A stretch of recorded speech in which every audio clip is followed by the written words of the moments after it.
बिस्मिल्लाहिर्रहमानिर्रहीम। 9th class. आज हम चैप्टर 5 ग्रेविटेशन के मल्टीपल चॉइस क्वेश्चन सॉल्व करेंगे। फर्स्ट एमसीक्यूज है, two identical balls of masses 1 kg each having distance of 1 metre between their centres. दो identical balls हैं जिनका मैस 1 kg है, यानी कि 1 kg एक बॉल का मैस है और 1 kg दूसरे बॉल का मैस है, और इनके दरमियान जो डिस्टेंस है वो 1 मीटर का है।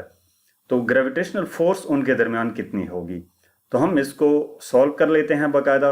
हमें ये मालूम है कि जो ग्रेविटेशनल फोर्स है वो लॉ ऑफ ग्रेविटेशन के फार्मूले की मदद से हम फाइंड कर सकते हैं, यानी कि F = G m1 m2 over r square के फार्मूले से।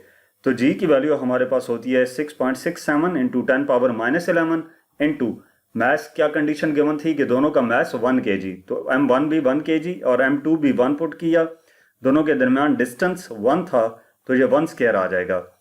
तो ये हमारे पास सिंप्लीफाई होके 1 आता है, 1 इससे मल्टीप्लाई होके 6.67 × 10⁻11 आ जाता है। तो ये हमारे पास बी ऑप्शन करेक्ट होगा, 6.67 × 10⁻11 न्यूटन का। नेक्स्ट एमसीक्यूज है, the gravitational force between two objects is F। दो ऑब्जेक्ट्स के दरमियान जो ग्रेविटेशनल फोर्स है वो F है। If masses of bodies are doubled, अगर उनके मैसेज को डबल कर दिया जाए, and distance between their centres is reduced to half, और उन दोनों के दरमियान, उन दो बॉडीज के दरमियान जो डिस्टेंस है उसको हाफ कर दिया जाए, तो ग्रेविटेशनल फोर्स कितनी होगी। तो हमारे पास लॉ ऑफ ग्रेविटेशन के मुताबिक जो ग्रेविटेशनल फोर्स है वो F इक्वल होती है G m1 m2 over d square के। ये हमारे पास फॉर्मूला है। अब कंडीशन क्या बताई गई है कि masses of bodies are doubled, तो हम ये कह देते हैं कि m1 प्राइम जो न्यू मैस होगा m1 की जगह पे वो 2m1 होगा, और m2 प्राइम m2 के लिए 2m2 होगा। ठीक है, ये ओरिजिनल मैस था m1, तो कंडीशन अप्लाई की तो उस न्यू मैस को हम m1 प्राइम का नाम देते हैं, 2m1 हो गया, मैस को डबल करना था, और इसी तरह m2 प्राइम भी हमारे पास 2m2 हो गया। Between their centres is reduced to half, और डिस्टेंस को क्या किया, हाफ कर दिया, यानी कि d प्राइम हमारे पास आ जाएगा d/2 के। ओरिजिनल डिस्टेंस d था, तो न्यू डिस्टेंस उसका हाफ हो जाएगा। तो हमने reduce to half, then gravitational force F prime हमने कैलकुलेट करनी है।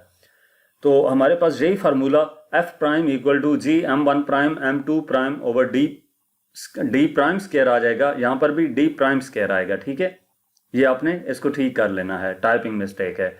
तो m1 प्राइम हमारे पास कंडीशन जो थी ये वैल्यूज पुट करते हैं, 2m1, m2 प्राइम की जगह पे 2m2 और d प्राइम की जगह पे d/2 पुट किया। F प्राइम इक्वल आ जाता है G, ये 2 से मल्टीप्लाई होके 4m1 m2 over d square by 4 हो जाएगा, यानी कि ये हमारे पास हो जाता है F prime equal to G 4 multiply by 4। जब इसको सिंप्लीफाई करेंगे तो ये 4 ऊपर चला जाएगा, 4 multiply by 4 m1 m2 over d square आ जाता है।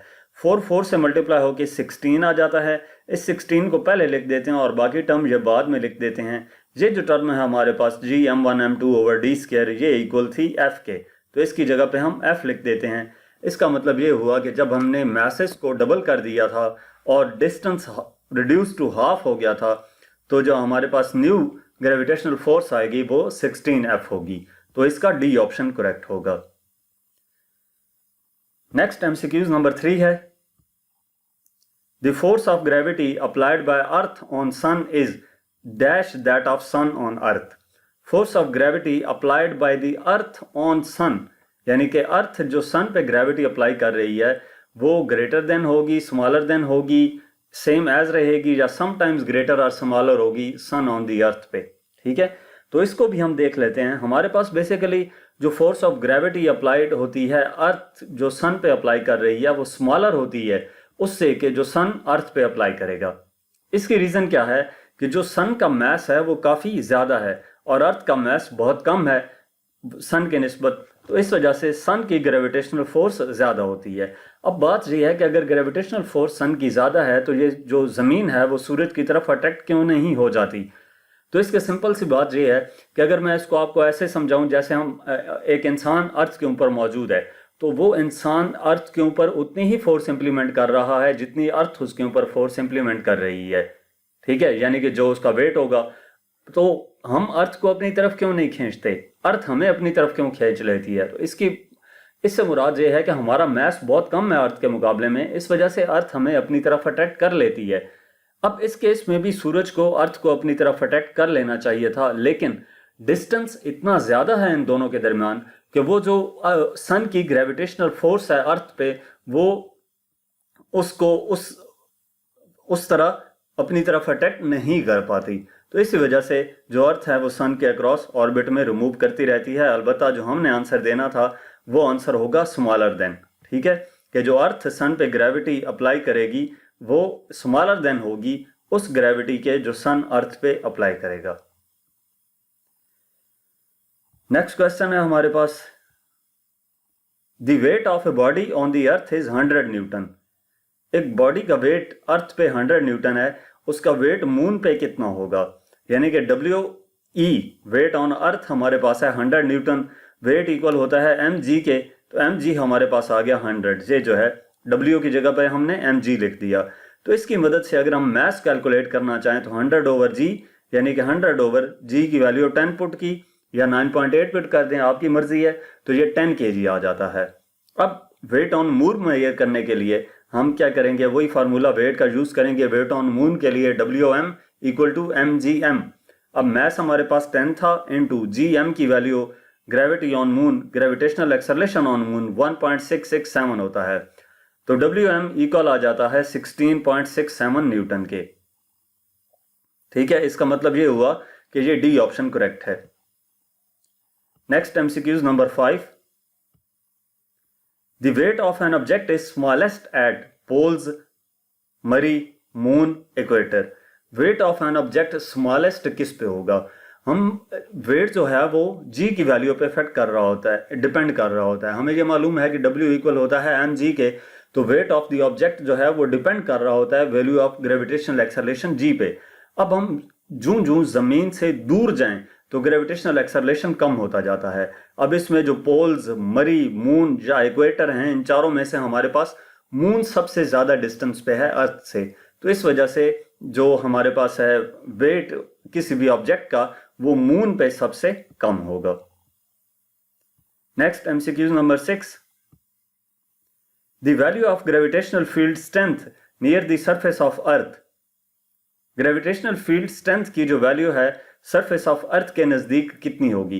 तो बेसिकली जो ग्रेविटेशनल फील्ड स्ट्रेंथ है वो उसका फार्मूला G = Fg/m है, यानी कि gravitational force per unit mass. अब ये जो ग्रेविटेशनल फील्ड स्ट्रेंथ है ये किस पे डिपेंड कर रही होती है, ये बेसिकली इक्वल होती है वैल्यू ऑफ G के, यानी कि किसी भी प्लेस पे अगर हमने ग्रेविटेशनल फील्ड स्ट्रेंथ फाइंड करनी है तो जो उस पॉइंट पर G की वैल्यू होगी वही वैल्यू ग्रेविटेशनल फील्ड स्ट्रेंथ की होगी।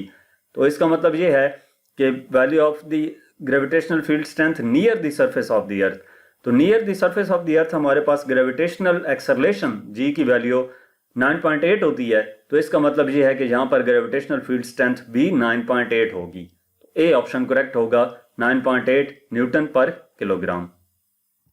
MCQs number 7, The GPS satellites system has dash satellites। GPS satellite system में कितनी सैटेलाइट्स होती हैं, तो इसका आंसर 24 है। नेक्स्ट MCQs है, 2 satellites are revolving around the earth in the same orbit।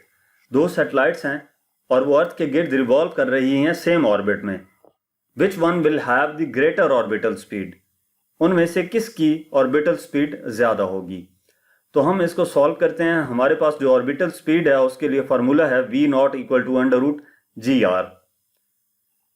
अब हमें कंडीशन क्या बताई गई थी कि around the earth in the same orbit which one will have the greater orbital speed. अब इसमें यहां पर मैस गिवन है, हैवियर सैटेलाइट या लाइटर सैटेलाइट।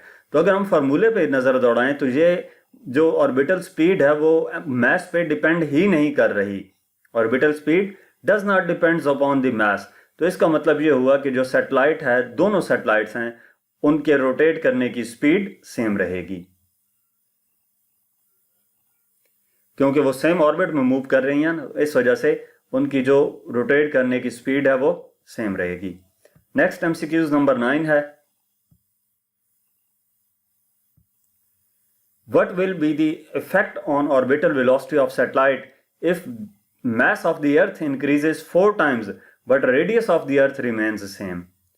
अब ये कह रहा है, इस एमसीक्यूज में ये पूछा जा रहा है कि ऑर्बिटल वेलोसिटी पे क्या इफेक्ट पड़ेगा, सैटेलाइट की ऑर्बिटल वेलोसिटी पे क्या इफेक्ट पड़ेगा अगर अर्थ का मास 4 टाइम्स इंक्रीज कर दिया जाए लेकिन रेडियस अर्थ का सेम रहे।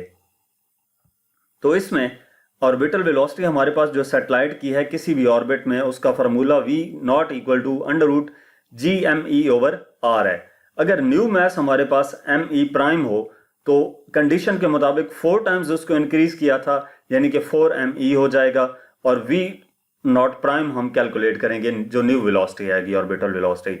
तो v नॉट प्राइम इक्वल आ जाता है अंडर रूट g_m_e/r के।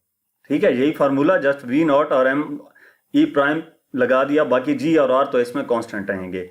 तो v नॉट प्राइम इक्वल आ जाता है g_m_e प्राइम 4m_e के इक्वल था, तो यहां पर 4m_e पुट किया, तो v नॉट प्राइम इक्वल आ जाता है हमारे पास 2 अंडर रूट g_m_e/r के। ठीक है, ये 4 का अंडर रूट 2 होता है तो 2 अंडर रूट से बाहर रख दिया। अब ये जो टर्म है अंडर रूट g_m_e/r, ये हमारे पास v नॉट की इक्वल थी, तो v नॉट प्राइम इक्वल आ जाता है 2v नॉट के। इसका मतलब ये है कि जब हमने मास को 4 टाइम्स इंक्रीज कर दिया था तो हमारे पास जो ऑर्बिटल वेलोसिटी है वो इंक्रीज कर जाएगी 2 टाइम्स, तो इसका ए ऑप्शन करेक्ट होगा, increases 2 times. Next MCQs number 10 है, at the height equal to 2 times the radius of earth the value of g will be. Height equal to 2 times the radius of the earth, यानी कि अर्थ की surface से जो ऊपर height है वो h equal to 2r है, तो उसके मुताबिक g की वैल्यू क्या हो जाएगी। तो हम ये डाटा इसको सिंप्लीफाई करते हैं, सॉल्व करते हैं। g इक्वल होता है g_m/r² के, जब ऑब्जेक्ट किसी हाइट पर मौजूद हो, ठीक है, तो उस वक्त हमारे पास gh equal to g_m/re plus h का स्क्वायर हो जाता है। ठीक है, अब कंडीशन ये थी कि हाइट जो है वो 2 टाइम्स क्या हो, equal to 2 times the radius of the earth, यानी कि h इक्वल टू 2re हो।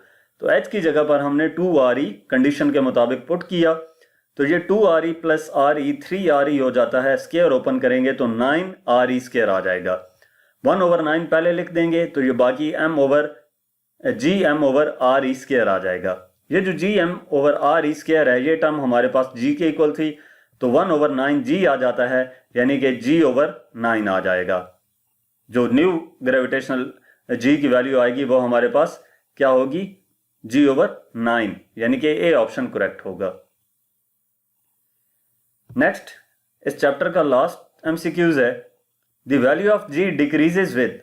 g की वैल्यू कैसे डिक्रीज करती है। ऑप्शन ए है increase in mass of body falling towards earth surface, decrease in mass of body moving away from the earth surface.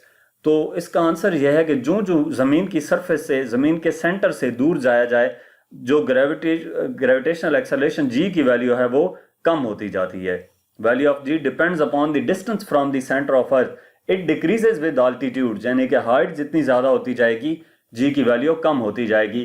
तो इसका मतलब ये हुआ कि D option moving away from the earth surface correct होगा। तो जहां तक हमारे पास इस चैप्टर के एमसीक्यूज थे।